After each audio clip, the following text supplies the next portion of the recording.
So these are, it's interesting. You need a long-term vision, right?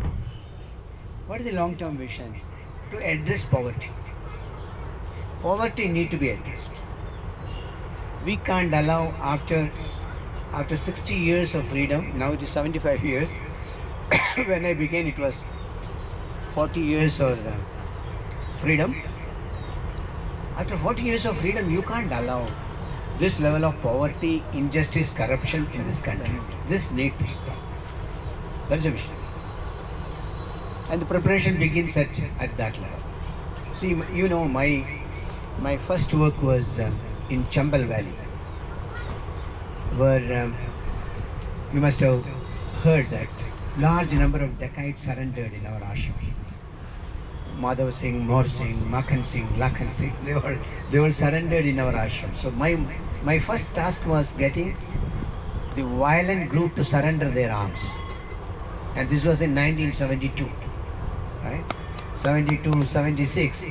First mass surrender of dacoits in Madhya Pradesh, second mass surrender of dacoits in Uttar Pradesh, third mass surrender of dacoits in Rajasthan. All put together 600 dacoits, notorious dacoits, surrendered their arms. Okay. This was a very, very interesting beginning. But what came to my mind was the people who use gun are gone into jail, but the injustice in the society didn't end. I mean, there is still injustice, exploitation, corruption in the society. So it is not only dacoits and their violence important, but it is also important to deal with other kind of violence, poverty being one violence. So we began the training program. We don't call it training program, we call it youth camps. What is youth camp? 100 young people will come, men and women, all age group, 20, 30, 35. From Adivasis, Dalits and poor people, they will come. And in our training program, education was not at all important. We want those people who never had an opportunity to go to school and colleges to come. Right. So we don't use writing and reading as a criteria. And they, for the first 3 days, it is called confidence building. Right? I am equal to the guy who is speaking to me. Right? It is very difficult for young people to feel they feel he is a guru and I am a chela.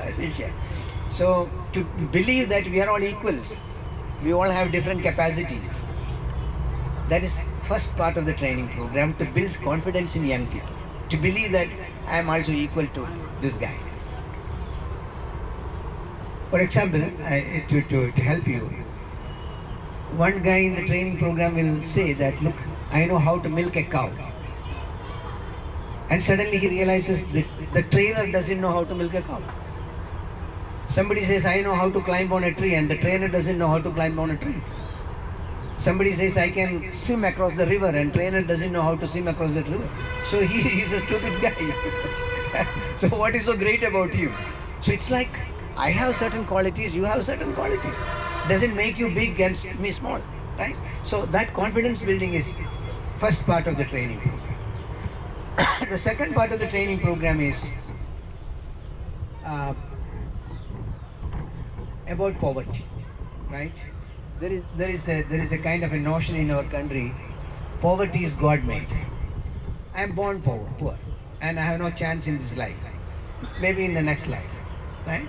So it's almost like I am born poor, I need to be poor. Acceptance. To break that notion and say poverty is not God made, it is man made. If it is man made, man can change it. It's not God made. So to realize that poverty is something that I can change is a big thing, big jump. Big jump. So you should see the face of these people after 6 days of training program. Where we can change our life. Right? Then the third part of the training program is to send them to all the institutions, like agriculture department, police, Thana, the tehsil, All these institutions are made for you, but they don't do anything for you.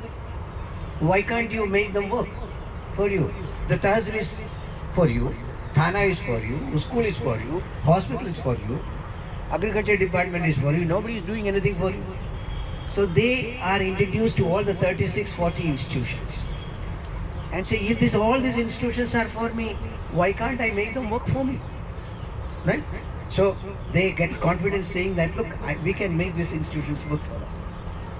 And final part is, all that you do need to be done non-violently. No violence, right?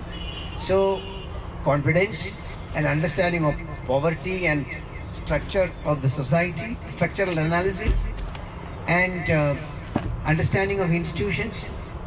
If I can make my tahsil work, I can also make Government of India work, right? That understanding. And you should see, after 10 days of youth camp, they all go back with great enthusiasm to change their life. Now you need to hold them back, otherwise they are too revolutionary now. Right? They can create problem for you. There was a time when many trainees went and created problem and government started calling me an Naxalite.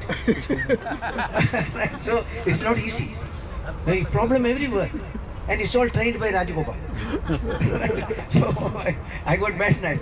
So it takes real effort to help them and also control them so that they don't do too much.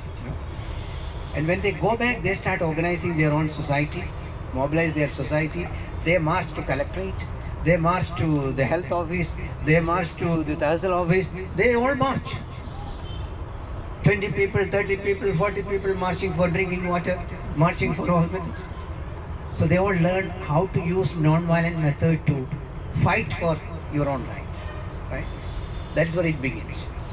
And when you know this in the village, you can also do that to Delhi. It's only a distance problem. You can do it. And when you announce that, look, everybody come to Gwalior, we are marching to Delhi, because they have this 1 rupee collected every day. They have this rice collected every day. It is no problem. They all get into the train and come to Gwalior. And 1 lakh people come to Gwalior and start marching from there to Delhi, etc., etc. It's an art in itself. It's a very systematic approach to training young people, organizing small actions, building it to the state level, then building it to the national level, etc. But it takes time. And that is where patience is needed, patience needed, and you get into a lot of problems. As a trainer, you get into a lot of problems, you get a lot of accusation, but you will be ready to face it for many years. So I began in 1972. Now it is 2024, isn't it?